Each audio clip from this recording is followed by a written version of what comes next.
আজকে এই ভিডিওতে আমরা একটা সুন্দর কেস শিখব এবং কেসের পাশাপাশি আমরা কেসের ফলো আপটা দেখে নেব।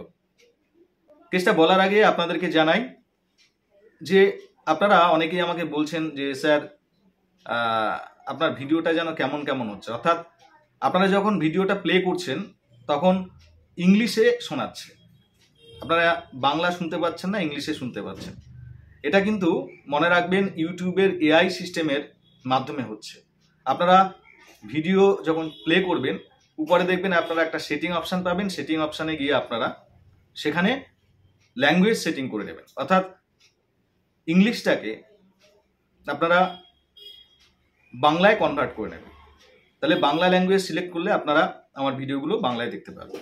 কেমন? চলুন আর বেশি কথা না বলে আমরা কেসটার মধ্যে প্রবেশ করি।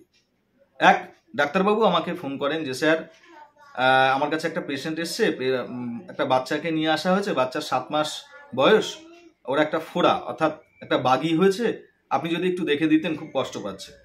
বললাম ঠিক আছে। তো উনি কেসটা দেখানোর আগে উনি আমাকে কেসের ভিডিও পাঠান এবং ভিডিওটি দেখেই আমি ওষুধটা সিলেক্ট করে ফেলেছিলাম মনে মনে, কিন্তু পরে যখন বাচ্চাটিকে অনলাইনে দেখি তখন আমি কনফার্ম করার জন্য আমি আবার বাচ্চার বাবাকে বলি, বলুন কি সমস্যা। বাচ্চার বাবা বলছে, ডাক্তারবাবু আমার বাচ্চার প্রায় 15 দিন হয়ে গেল, গায়ে 103 থেকে 4 ডিগ্রি জ্বর থাকছে এবং দেখুন এই ফোড়াটা কত বড় হয়ে গেছে। এর জন্য আমরা হসপিটালে দেখাচ্ছি কিন্তু কমছে না। ডাক্তারবাবু অনেক ওষুধ দিচ্ছেন কিন্তু কমছে না। তো 15 দিন পর বলছেন যে অপারেশন করতে হবে। আমরা তো প্রচণ্ড ভয় পেয়ে গেছি, ঘাবড়ে গেছি ডাক্তারবাবু। তো আমি এই স্যারের কথা শুনে আসলাম, খুব টেনশনে আছি ডাক্তারবাবু। এই 7 মাস বয়স, এর যদি এখন অপারেশনটা করি তাহলে যদি পরবর্তীতে কিছু হয়, আর এমন জায়গায় হয়েছে আপনারা দেখতেই পাচ্ছেন ডাক্তারবাবু, কিছু করুন। আমি বললাম যে স্যার আপনি একটু জামাটা খুলে বাচ্চাটার দেখুন তো কি সমস্যা, জাস্ট কনফার্ম করার জন্য কিন্তু। তো যখন বাচ্চাটির জামা খোলা হচ্ছে, বাচ্চাটি তখন কান্নাকাটি শুরু করে দিয়েছে, অলরেডি কান্নাকাটি শুরু করে দিয়েছে, আপনারা দেখবেন। তো বাচ্চাটি জামা খোলার পর যখন ওই স্যারকে বললাম হাত দিয়ে স্পর্শ করে দেখুন তো, স্যার যখন হাত দিয়ে স্পর্শ করতে যাচ্ছে বাচ্চাটা খুব কান্না করছে এবং আমি বাচ্চাটিকে ভালো করে অবজারভেশন করলাম এবং তার কান্না দেখে আমরা এক পলকেই, আমি 1 মিনিটেই তার ওষুধ প্রেসক্রিপশন করি এবং ওষুধ খাওয়ানোর পর বাচ্চাটি একেবারে সুস্থ হয়ে যায়। আগে আপনারা বাচ্চাটির ভিডিওটি দেখুন, না হলে বুঝতে পারবেন না এই কেসটা কেমন। তো দেখুন। বাবা আঙ্কেল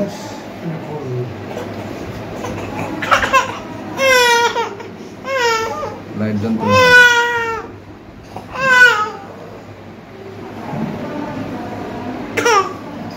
ধরন তো আপনার ধরন তো হাত টান দেয়, ব্যথা পাইছে না বললে সে ব্যথা পায়নি, শক্ত হয়ে আছে না।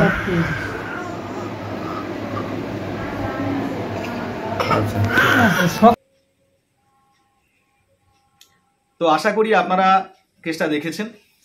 দেখুন এটা একটা কিন্তু অবজারভেটরি কেস, আপনারা অবজারভেশনের মাধ্যমেই এই কেসটাকে কিন্তু সমাধান করতে পারবেন। আপনারা যদি এই কেসটা মন দিয়ে শেখেন, আগামীতে শুধুমাত্র দেখেই এক পলকে মেডিসিন সিলেক্ট করতে পারবেন, এটা আমি মনে করছি। ইন মাইন্ড মানে টেকনিক অনুযায়ী আপনি কিন্তু এই মেডিসিনটা সহজে ইউজ করতে পারবেনই, এটা আমার বিশ্বাস। তা দেখুন এই কেসটায় কি হলো। বাচ্চাটির যখন জামা খোলা হচ্ছে তখন, বা জামা খোলার পর বাচ্চাটি প্রচন্ড পরিমাণে কাঁদছে। স্যার যখন হাত দিয়ে স্পর্শ করে সেই জায়গায় দেখতে যাচ্ছে বাচ্চাটা খুব কাঁদছে। এখান থেকে আপনারা কিন্তু 3খানা রুব্রিক পরপর ইউজ করতে পারেন এইসব কেসে। প্রথম রুব্রিক হচ্ছে মাইন্ড সেন্সিটিভ টাচ টু। কেন সেন্সিটিভ? দেখুন যখন বাচ্চাটার ওই জায়গাটায় ডাক্তারবাবু স্পর্শ করে দেখতে চাইছে তখন বাচ্চাটা খুব কান্না করছে, মানে ওটা হচ্ছে একটা সংবেদনশীল জায়গা হয়ে গেছে, আর তার জন্যই স্পর্শ করলে তার ব্যথাটা লাগছে, এই জন্য বাচ্চাটা কাঁদছে। তাহলে সেন্সিটিভ টাচ টু কথার অর্থ হলো স্পর্শে সংবেদনশীল। নেক্সট হচ্ছে mind fear injury being injured of. কেন fear injury being injured of? এবং ফেয়ার মানে ভয়, ইনজুরি বিং ইনজুর্ড অফ কথার অর্থ হলো আহত হওয়ার, আঘাতপ্রাপ্ত হওয়ার ভয়।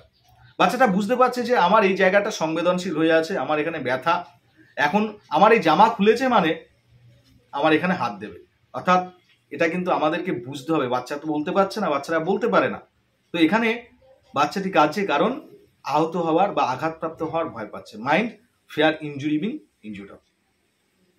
একটি পেশেন্ট আমার চেম্বারে এসেছিল, এসে বলছে ডাক্তারবাবু আমার নখুনির সমস্যা দেখুন আঙ্গুলে প্রায় 10-15 দিন ধরে। আমি বললাম দেখি তো আঙ্গুলটা, যেই ধরতে গেছি হাতটা সরিয়ে নিচ্ছে, না না না না না হাত দেবেন না ডাক্তারবাবু, হাত দেবেন না, প্রচন্ড ব্যথা, হাত দেবেন না, হাত চড়ানো যাচ্ছে না। This is mind fear injury being injured. রোগী তার আঙুলে আঘাতপ্রাপ্ত হওয়ার ভয় পাচ্ছে, ফেয়ার ইনজুরি বিং ইনজুর্ড। আমি রুব্রিক নিয়েছিলাম, তো এখানে আপনারা fair injury being injured rubric নিতে পারেন। আর এখানে আপনারা আরেকটি রুব্রিক ইউজ করতে পারেন, সেটা হচ্ছে mind fair hurt of being, অর্থাৎ হার্ট মানে আঘাতপ্রাপ্ত হওয়ার ভয়। দেখুন হার্ট রুব্রিকটা আমরা কখন জোরালোভাবে ইউজ করতে পারবো জানেন তো? যখন কোনো জায়গায় অলরেডি ইনফ্লামেশন আছে, ক্ষত আছে, ব্যথা হচ্ছে, জায়গাটা সেন্সিটিভ অলরেডি হয়ে আছে, সেখানে হাত দিতে গেলে ভয় পাচ্ছে, তখন আমরা কিন্তু সেখানে আমরা ফেয়ার হার্ট অফ বিং রুব্রিকটা ইউজ করতে ভুলবো না। আরেকটি রুব্রিক আপনারা এখানে ইউজ করতে পারেন, সেটা হচ্ছে mind touch aversion to be. Mind touch aversion to be, এই রুব্রিকটার অর্থ কি? অর্থাৎ এই রুব্রিকটার অর্থ হচ্ছে রুগী তার ক্ষতস্থানে হাত দিলে রোগীর কষ্ট বৃদ্ধি পাচ্ছে, সে ডিসলাইক করছে। অ্যাভারশন কথার অর্থ হলো স্ট্রং ডিসলাইক, অর্থাৎ এখানে বাচ্চাটি পছন্দ করছে না যে কেউ আমার এই জায়গায় হাত দো। This is mind touch averse to be. তাহলে টাচ অ্যাভারশন টু বি মানে কি বুঝলাম? যে স্পর্শ করলে বৃদ্ধি রোগের। তাহলে আমরা এখান থেকে তিনখানা রুব্রিক পেলাম, একটা হচ্ছে mind fear injury being injured of sensitive touch to, আর মাইন্ড টাস্ট অ্যাভার্স টু। আর এখানে আরেকটি রুব্রিক আমি বললাম আপনারা ইউজ করতে পারেন, সেটা হচ্ছে mind fear heart of being. Clear? কিন্তু এই কেসের সব থেকে মুখ্য রুব্রিক বা প্রধান রুব্রিক যেটা, সেটা আমি আজকে আলোচনা করতে চলেছি। আর এই রুব্রিকটা আমি মনে করব যে আপনাদের কাছে খুবই লাভদায়ক হবে আপনারা যদি মন দিয়ে শোনেন। আপনারা এই ভিডিওতে বাচ্চাটাকে দেখেছিলেন যে বাচ্চাটা কি পরিমাণে কান্না করছিল, কেমন ভাবে কাঁদছিল। রুব্রিক নিয়েছিলাম মাইন্ড উইপিং বিটার। উইপিং কথার অর্থ কি? উইপিং কথার অর্থ হলো কাঁদছে। উইপ মানে কাদা, উইপিং মানে কাঁদছে। বাচ্চাটা দেখতে পাচ্ছিলেন যে বাচ্চাটি কাঁদছে। বিটার মানে কি? বিটার মানে হচ্ছে তিক্ত, কষ্টদায়ক, দুঃখজনক, বেদনাদায়ক। অর্থাৎ তিক্ত, কষ্টদায়ক, দুঃখজনক, বেদনাবহ, এটার অর্থই হলো বিটার। তাহলে মাইন্ড উইপিং বিটার এই রুব্রিকটা আমি নিয়েছিলাম এক পলকে রুগীকে দেখে। এই উইপিং বিটারের আন্ডারে মাত্র 3টে মেডিসিন রয়েছে, একটা হচ্ছে হিপারসাল্ভ, একটা হচ্ছে নেট্রামিউর, আরেকটি হচ্ছে রুটা। ভালো করে বুঝবেন কিন্তু, না হলে কিন্তু এই রুব্রিকটা আপনি ইউজ করতে পারবেন না কখনো চেম্বারে। আপনারা বাচ্চাটার কান্নাটা দেখেছিলেন, বাচ্চাটা কিভাবে কাঁদছিল। বাচ্চাটা কাঁদছিল কিরকম জানেন? এই যে কান্নার যে সুরটা, this is mind weeping bitter. বাচ্চাটারকে বারবার ফলো করবেন, কিন্তু দরকার হয় আরেকবার ভিডিওটা পিছনে গিয়ে দেখে নিন। মাইন্ড উইপিং বিটার কথার অর্থ হলো তিক্ততার কান্না। বাচ্চাটি 15 দিন ধরে কষ্ট পাচ্ছে তার একটা বাগিরুপি ফোড়া নিয়ে। 15 দিন এলোপ্যাথিক ট্রিটমেন্ট চলছে, ওষুধ খাওয়ানো হচ্ছে, গায়ে 103-104 ডিগ্রি জ্বর, বাচ্চাটা 10-15 দিন রাত ঘুমাতে পারছে না, মা বাবাও তিক্ত হয়ে গেছে। এই উইপিং বিটার রুব্রিকটা নিতে গেলে বুঝতে পারবেন যে আপনারও কতটা কষ্ট হচ্ছে বাচ্চাটাকে দেখে। এটা কিন্তু মায়াবী কান্না নয়, এটা হচ্ছে উইপিং বিটার, একটা বেদনাবহ কান্না, একটা কষ্টদায়ক কান্না, তিক্ততার কান্না, দুঃখজনক কান্না। কারণ আজকে 15টা দিন আমার এটা হয়ে গেল, কিছুতেই কমাতে পারছি না, এ দুঃখজনক, এ বেদনাদায়ক অবস্থা, আমি তিক্ত হয়ে গেছি, আমাকে কেউ হাত দিও না এখানে, আমাকে কেউ স্পর্শ করো না, আমাকে কেউ ধরো না এই জায়গায়। দেখুন, উইপিং বিটারলি কথার অর্থ কি? Weeping bitterly means to cry with a very strong overwhelming emotion of deep sorrow, pain, despair or regret. The word bitterly describes the intensity of the distress, suggesting a profound experience of grief that is more than just simple crying and is often used in literature to depict extreme suffering. তাহলে এই কথাটার অর্থ কি? একজন রোগী, যে কোনো রোগ হতে পারে, আমরা আজকে এই কেসটা হয়তো ফোড়ার জন্য আমরা দেখাচ্ছি, কিন্তু যে কোনো কেস হতে পারে। রোগী প্রচণ্ড কষ্টদায়ক, বেদনাদায়ক, প্রবল মানে কষ্টের জন্য রোগী এমনভাবে কান্না করবে, সে বোঝাতে চাইবে যে আজকে আমার এতদিন ট্রিটমেন্ট হচ্ছে, এতটা কষ্ট আমি আর সহ্য করতে পারছি না, আমি হতাশ। এ সিম্পল ক্রাইং নয়, এর একটা, এই ক্রাইং এর মধ্যে একটা ডিপনেস রয়েছে, একটা গভীরতা রয়েছে, যার মাধ্যমে আপনি বুঝতে পারবেন যে রোগী প্রচণ্ড হতাশ, নিরাশাগ্রস্ত, তার আর ভালো লাগছে না, সেখান থেকে কিভাবে বেরিয়ে আসবে সেই চেষ্টাই করে যাচ্ছে, কিন্তু পারছে না। কান্নার মধ্যে কতটা পরিমাণে ডিস্ট্রেস, হতাশা, বেদনা সব মিলেমিশে রয়েছে। তাহলে এরকম ক্ষেত্রে কিন্তু আপনারা উইপিং বিটার রুব্রিকটা নিতে ভুলবেন না। দেখুন, বারবার বলছি, উইপিং বিটারটাকে কিন্তু ফিল করতে হবে। Feel the rubric weeping bitter carefully, খুব যত্ন সহকারে আপনাকে ফিল করতে হবে।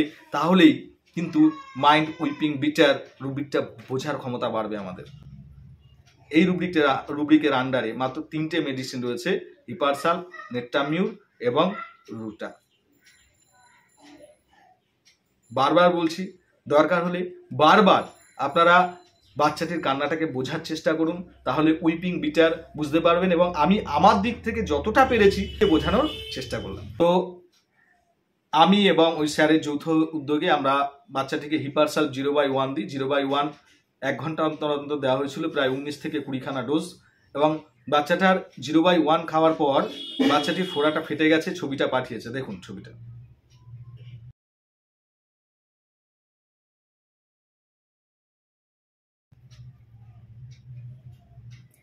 এবং বাচ্চাটাকে যখন নিয়ে আসা হয় 0/1 শেষ করার পর, বাচ্চাটাকে আমরা এই অবস্থা দেখে আমরা হিপারসাল 0/2 দিনে 2বার করে দিয়েছিলাম, প্রায় 10 থেকে 12টি ডোজ।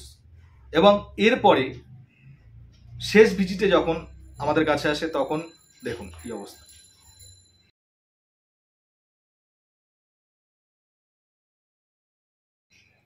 এবারে আমরা শুধু পেশেন্টটিকে প্লাসিবো চালাই এবং আস্তে আস্তে পেশেন্ট সম্পূর্ণ সুস্থ হয়ে যায়। লাস্ট ভিডিও আর আমাকে পাঠাননি, এবং স্যারকে আমি আজকে ভিডিওটা বানাচ্ছি। স্যারকে গতকাল আমি ফোন করেছিলাম যে বাচ্চাটা কিরকম, বলছে বাচ্চাটা তো স্যার সুস্থ হয়ে গেছে, পুরো ভালো হয়ে গেছে, দিব্যি ভালো হয়ে গেছে। ওরা তো অনেক খুশি। এবং যাই হোক, উনি নিতে ভুলে গেছেন লাস্ট পিকচারটা। তো যাই হোক, আপনারা হিপারসাল শিখতে পারলেন। আশা করি আগামী দিন থেকে হিপারসাল পেশেন্ট আপনারা চিনতে পারবেন। আর মাইন্ড উইপিং বিটার কিন্তু কখনো ভুলবেন না। সবাই ভালো থাকবেন।